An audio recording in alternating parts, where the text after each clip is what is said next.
बिस्मिल्लाहिर्रहमानिर्रहीम। नाज़रीन से से मैं इकबाल इंजॉय। नाज़रीन, अगर आप 80-90 की दहाई की अगर इंडिया की फ़िल्में देखें, बहुत से ऐसे लोग जो उस दौर में थे उन्होंने देखी होंगी,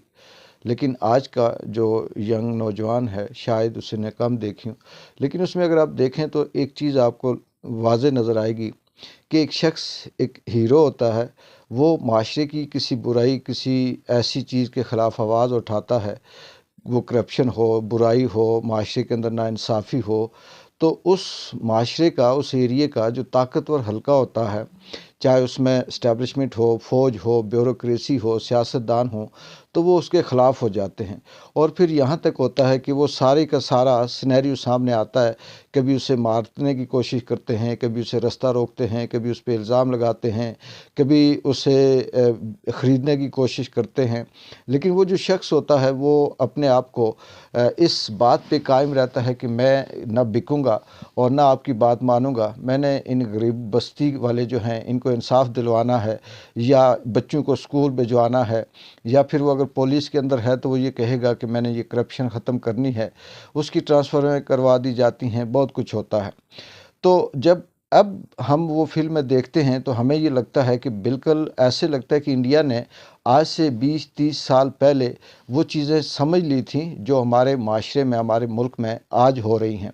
हो तो उस वक़्त भी रही थी, लेकिन उस वक़्त ये था कि हमें इतना शऊर नहीं था, ये इतना पता नहीं था, तो हम सब कुछ ये समझते थे कि जो कुछ भी हो रहा है वो ठीक हो रहा है। लेकिन इमरान खान ने आकर इस तरह से आँखें खोली, इस तरह से शऊर के वो पर्दे चाक किए और समझ आई कि इमरान खान भी उस हीरो की तरह, फ़िल्म के अंदर तो एक स्क्रिप्ट होता है, उसके मुताबिक सारी एक्टिंग की जाती है, लेकिन वो एक्टिंग सारी की सारी हमने इस वक्त ग्राउंड के ऊपर देख रहे हैं कि इमरान खान की इस वक्त जो जंग है वो मुल्क में किसी एक इदारे के ख़िलाफ़ नहीं, बल्कि आप ये कह सकते हैं कि वो करप्शन के ख़िलाफ़ भी लड़ रहा है, वो ब्यूरोक्रेसी भी उसके ख़िलाफ़ है और उसके ख़िलाफ़ भी लड़ रहा है, वो मुल्क में जो मनी लॉन्ड्रिंग होती है उसके ख़िलाफ़ भी उसकी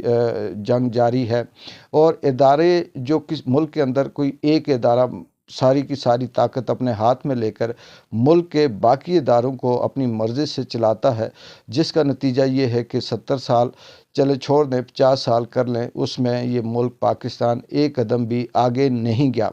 अब हमें पता चला कि ये जो कभी डॉलर की कीमत ऊपर होती थी, कभी नीचे होती थी, कभी हम कहते थे कि जी बहुत सी सरमायाकारी आ गई, तो ये ऐसे ही सरमायाकारी आई है जैसे आजकल आ रही है। किसी से हाथ मिला लें, ये जो मौजूदा मसखरा हुकूमत है,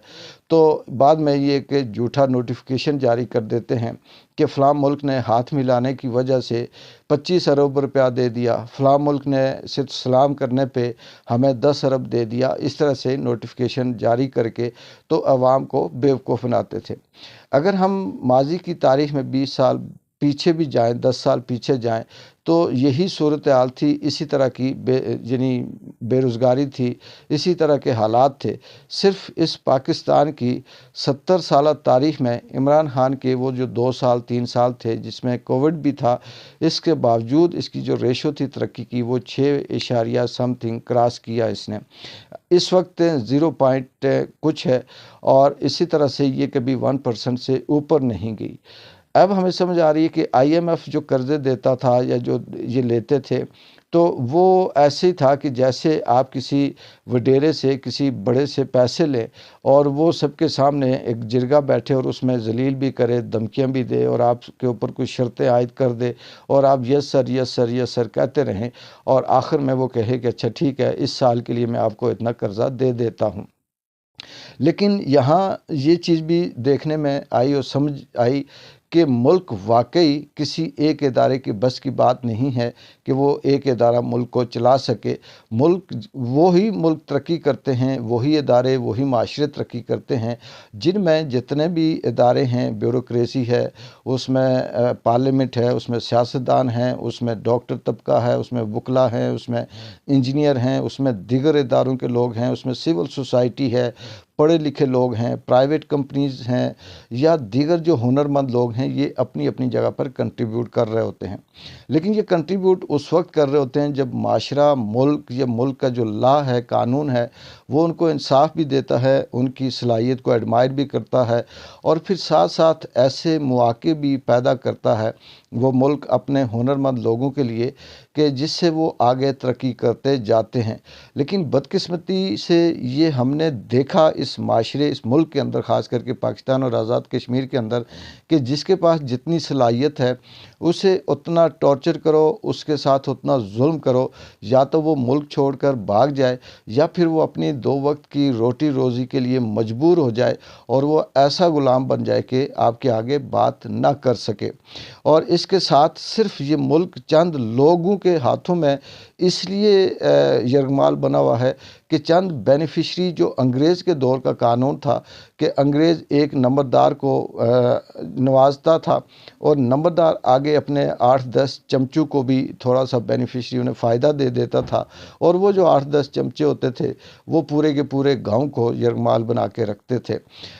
इस मुल्क में आज तक एक ऐसा काम, एक ऐसा लॉ, एक ऐसा कानून, एक ऐसी पॉलिसी ऐसी नहीं है जो चेंज हुई हो, जो नई आई हो या जिससे ये लगे कि हमारे मुल्क में तरक्की हो रही है। माजी में बहुत से लोग ऐसे हैं जो आज भी नए नए व्लॉगर हायर किए जाते हैं, नए ऐसे टाउट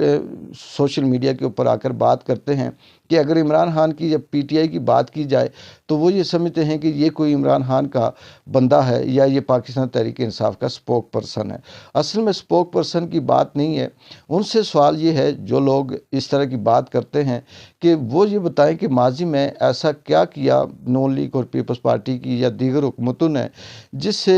कहा जाए कि मुल्क तरक्की कर रहा था। मुल्क के अंदर हमें पता चला कि इससे पहले भी जो ठेके होते थे वो भी नवाज शरीफ अपने लोगों को देता था। जो स्कूलों की कहीं कोई स्कीम लॉन्च होती थी वो भी इनको अपने बंदों को देते थे। गाड़ियों की बेरोज़गार स्कीम के नाम से जो स्कीमें ये लॉन्च करते थे वो भी इनके अपने बेनिफिशरियों को जाती थी। यहाँ तक कि मुल्क सवारो, कर्ज़ उतारो के नाम से इन्होंने करोड़ों अरबों रुपए जमा किए। एक पैसा भी ना मुल्क संवारने में ना कर्ज़ उतारने में लगा, वो भी सारे के सारे इनकी जेबों में जाते रहे और चंद इनके बेनिफिशरी थे जो इसे हड़प करके आज तक वो अरबपति बने हुए हैं। और अब जब इमरान खान ने आकर सिर्फ ये कहा कि जो अदलिया है वो अपना काम करे, जिसे इंसाफ नहीं मिलता उसे इंसाफ दिया जाए, जिसके साथ ज़्यादती होती है उसकी बात सुनी जाए और अपने अपनी जगह पे तमाम इदारे, चाहे वो सिविल हैं, गवर्नमेंट के हैं, प्राइवेट हैं या जो हुनरमंद लोग हैं, उनको उसका फ़ायदा दिया जाए या उसका रिवार्ड दिया जाए। और इस वजह से अब उस शख्स को पिछले 2.5 सालों से 2 सालों से बंद करके रखा हुआ है और इस वक्त रिहाई जब बिल्कुल उसकी करीब है और ऐसे ऐसे टीवी के ऊपर 17-17, 18-18, 20-20, 2-2, 3-3 दर्जन प्रेस कॉन्फ्रेंसेस होती हैं और टीवी पे आकर, चाहे वो मरियम मस्खरा हो या इसके साथ सारी चमचा जितनी भी हैं वो हों, ऐसी बातें करती हैं कि हैरत होती है कि कॉपी पे कॉपी, कॉपी पे कॉपी, कॉपी पे कॉपी। मरियम नवाज जो अपने आप को चीफ मिनिस्टर पंजाब का समझती हैं, उनका एक विजन भी अपना नहीं, एक कदम भी अपना नहीं, एक सोच भी अपनी नहीं, सब की सब वो इमरान खान की कॉपी करके फिर आवाम को बेवकूफ़ बनाते हैं। जिस मुल्क का चीफ मिनिस्टर जब यूनिवर्सिटियों में जाए तो छुट्टी करवा दे, इदारों में जाए तो इदारे बंद करवा दे, स्कूलों में जाए तो स्कूलों की छुट्टियां करवा दें, वहाँ पर ये किस तरह से बेवकूफ़ बनाते हैं आवाम को कि ये मुल्क तरक्की कर रहा है। लेकिन ये लगता ये है कि दुनिया में कोई भी ऐसी चीज़, अच्छाई हो या बुराई हो, उसका एक अंत ज़रूर होता है और अल्लाह ताला भी अब इस मुल्क के ऊपर 70 सालों से जिस तरह से गंद मसल्लत था, जिस तरह से 2 नंबर टाउट किस्म के लोग मुसल्लत थे, जैसे जैसे वो नंगे होते जा रहे हैं ऐसे ऐसे अवाम के अंदर शऊर भी आता जा रहा है और ये शऊर अपनी जब उस पीक पे पहुंचेगा तो या फिर ये खुद ही पीछे हट जाएंगे या फिर ये मॉब بنگلہ دیش کی شکل اختیار کرے گا یا پھر فرانس یا کسی اور اس ملک کے، جس میں یہ لوگ پھر خود ساختہ قسم کا تبدیلی جو ہے وہ لے کر آئیں گے۔ لیکن اب یہ لگ نہیں رہا کہ یہ ریورس کر دیں، چاہے یہ اپنے ویلاگر ہائر کریں، چاہے یہ ٹی وی چینلز کو سارے کا سارا کپچر کریں، جتنا مافیا ہے وہ سارا کام کرے، لوگوں کو بند کریں، ان کی زندگیاں جی رن کر دیں، نسلوں کی نسلیں انہوں نے برباد کر کے رکھ دی۔ لیکن اب یہ جو شعور ہے یہ واپس نہیں جائے گا۔ دیکھتے ہیں کہ آنے والے دنوں میں ان کی بیوقوفیاں، ان کا جہالت، ان کی دو نمبری، ان کی ڈکٹیٹرشپ، ان کی مزید جو مسخرہ پن ہے وہ کس حد تک جاتا ہے اور وہ حد کہاں تک جا کر ختم ہوتی ہے۔ اقبال جنجوع کو اجازت دیں، اللہ حافظ۔